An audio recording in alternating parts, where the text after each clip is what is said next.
রাজধানীর কারওয়ান বাজারে অভিযান চালিয়ে দুই ব্যবসায়ীকে 10,000 টাকা জরিমানা করেছে ভোক্তা অধিকার সংরক্ষণ অধিদপ্তরের ভ্রাম্যমাণ আদালত।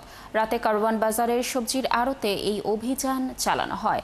বাজারে সবজি সহ বিভিন্ন পণ্যের দাম বৃদ্ধির পেছনে আড়তদার ও পাইকারি ব্যবসায়ীদের সংশ্লিষ্টতা রয়েছে সন্দেহে বিশেষ অভিযান শুরু করেছে ভোক্তা অধিদপ্তর। অভিযানে পণ্য ক্রয়ের পাকা রসিদ এবং ট্রেড লাইসেন্স দেখাতে না পারায় দুই ব্যবসায়ীকে মোট 10,000 টাকা জরিমানা করা হয়। এ সময় বেশ কয়েকটি কাঁচা সবজির আড়ত ঘুরে দেখেন অধিদপ্তরের কর্মকর্তারা। সবজির বাজার নিয়ন্ত্রণে এই অভিযান অব্যাহত থাকবে বলে জানানো হয়েছে।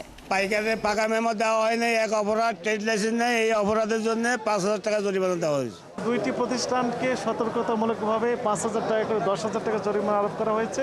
আমরা নিশ্চিত করতে চাই যে এখান থেকে যে মালামালগুলো বিক্রি হবে প্রত্যেক আড়তদার জন্য পাকা ক্যাশ মেমো প্রদান করেন এবং তাদের কাছে কার্বন কপি থাকবে।